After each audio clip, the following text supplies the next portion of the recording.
मेरे भैया और मेरी भाभी दोनों माता पिता के समान थे। स्मरण आता है कि जब भैया का अत्यंत ज्येष्ठ पुत्र जो हमसे आयु में लगभग 14-15 साल का होगा, उसका 4 वर्ष की आयु में निधन। उस बाल के शव को गंगा में प्रवाहित करने के लिए मैं और मेरे भैया दशाश्वमेध घाट गए और गंगा जल से प्रवाहित कर दिया। जब भाभी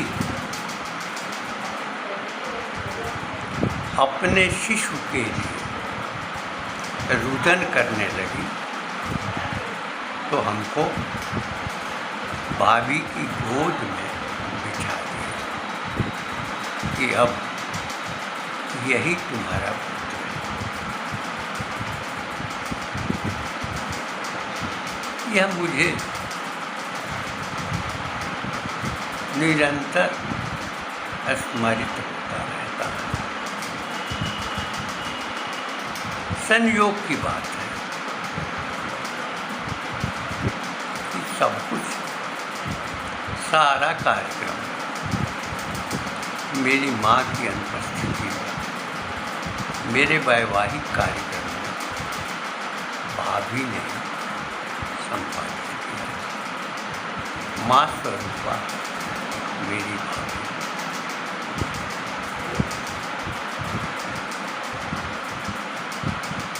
बचपन की यह बात यादें आती, टकराती, चारों ओर घूमती हैं, स्मरण कराती है। यह प्रकृत भाव है जो सदैव बना रहता है। उन्होंने अपने देवर के पुत्रों के वैवाहिक कार्यक्रम में सारा कार्य माँ के रूप में संपादित कर दिया। देवर के ज्येष्ठ मझले पुत्र और कनिष्ठ पुत्र के प्रत्येक कार्यक्रम में, वैवाहिक समारोह में जो माँ का कार्य होता है, सनातन व्यवस्था में जो आवश्यकता पड़ती है, उस आवश्यकता को उन्होंने पूरा किया। मेरे भैया मुझसे 14 वर्ष बड़े थे, पिता के समान। और जब कभी मैं जयनारायण कॉलेज से खेलने में व्यस्त हो जाया करता था तो हमको ढूंढने के लिए वह विद्यालय तक चले आते थे। रेलवे में ट्रांसशिपमेंट क्लर्क थे। उस कालखंड में रेलवे कॉलोनी में मैं भी रहता और शिक्षा ग्रहण करने के लिए जयनारायण इंटर कॉलेज में कक्षा 9 में प्रवेश मिल चुका। वे हमारी खोज में ही रहा करते थे। जब मैं सही उत्तर दे देता था उनके प्रश्न पूछने पर, तो हमारे सिर में एक हल्का तमाचा भी लगा दिया। जब गलत हो जाता था तो ज़्यादा नाराज होते थे। दोनों में उनका प्यार रहता था, चाहे सही उत्तर देने या लिखने में या गलत उत्तर देने में। लेकिन गलत उत्तर देने में या लिखने में कुछ ज़्यादा ही होता था।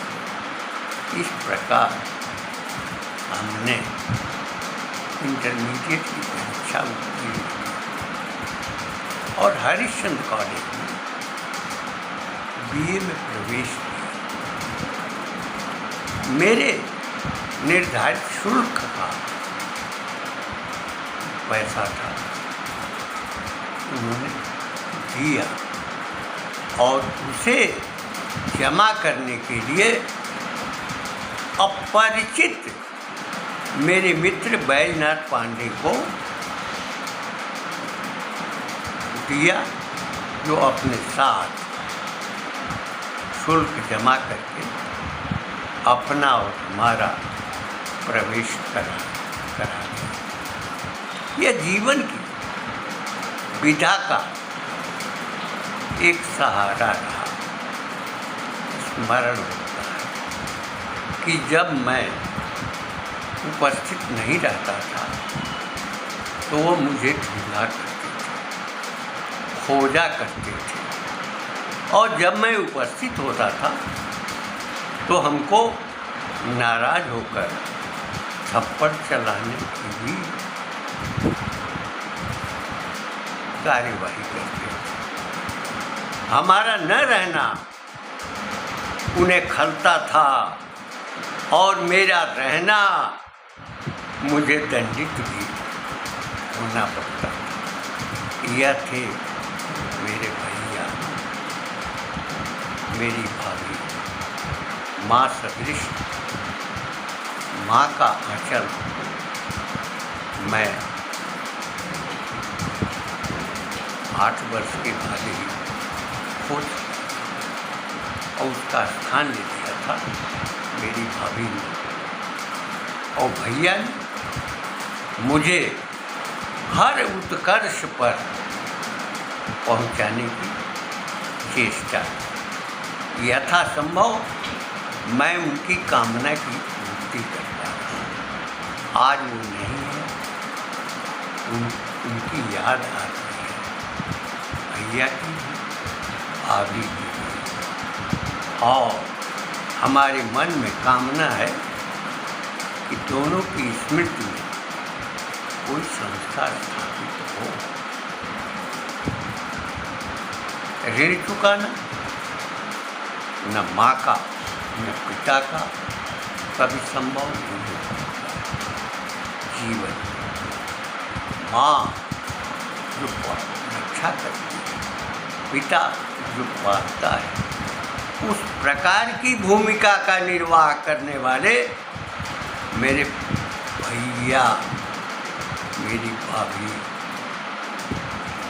सदैव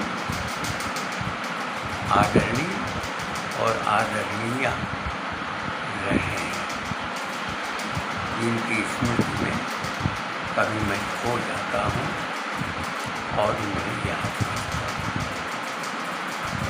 आज के अवसर पर मैं अपना उद्गार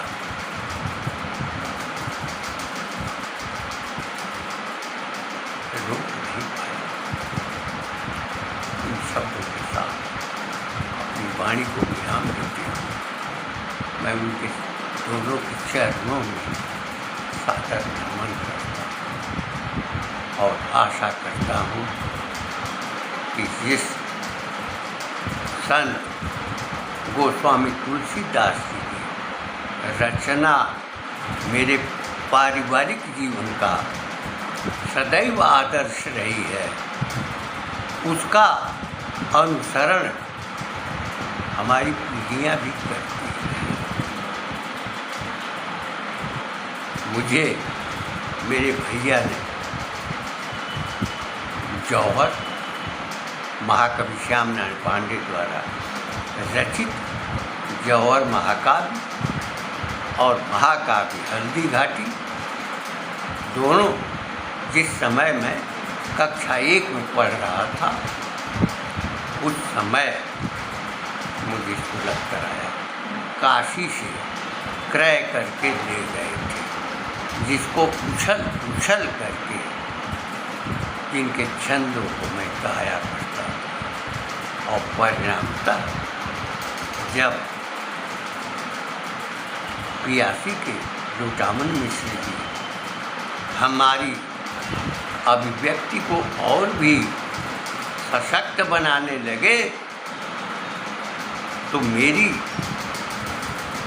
भावना इस प्रकार से प्रवाहित हो गई कि मैं भाटपार क्षेत्र में अंत्याक्षरी प्रतियोगिता में प्रथम स्थान पाता था और उसके अनंतर संपूर्ण तहसील के प्राथमिक विद्यालयों में आए हुए प्रतिभागी जो छात्र थे वहाँ भी मुझे प्रथम स्थान मिला। तहसीलों के ऊपर यानी जिले में भी अंत्याक्षरी प्रतियोगिता का आयोजन हुआ और वहाँ भी संपूर्ण जिले से आए हुए छात्रों में जो प्रतियोगिता थी अंत्याक्षरी प्रतियोगिता उसमें भी मुझे प्रथम स्थान मिला। इस प्रकार मंडल स्तर पर भी यह प्रतियोगिता आयोजित होती थी।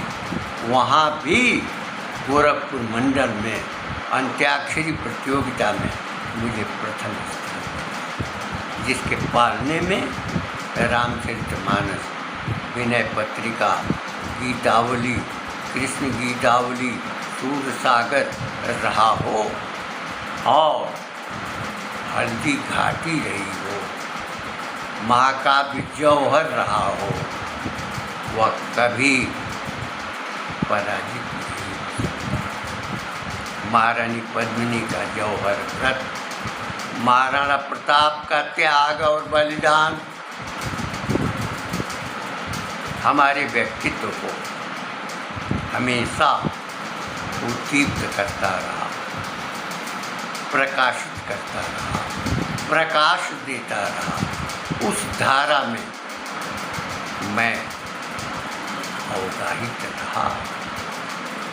एक तरफ भगवान राम की अजस्र भक्ति धारा, दूसरी तरफ महारानी पद्मिनी का जौहर व्रत और महाराणा प्रताप का पराक्रम, त्याग, वीरता, उसकी दृष्टि का बोध मुझे हुआ। यह स्मरणीय है कि महाकवि श्याम नारायण पांडे के द्वारा महाकाव्य शिवाजी भी लिखा गया, वह भी हमने अध्ययन किया और उस महाकाव्य को मेरे हाथों में स्वयं महाकवि ने दिया। महाराणा प्रताप, महाराज शिवाजी, उन्हीं मेरे आदर्श, भगवान राम, भगवान कृष्ण का प्रवाह मेरे रक्तांतर्गत रक्त में प्रवाहित था। महाराणा प्रताप और वीर शिवाजी का संस्कार मेरे भीतर समाहित हुआ। तब से मेरी अभिव्यक्ति सदैव निर्भीक स्वरूप धारण करती है।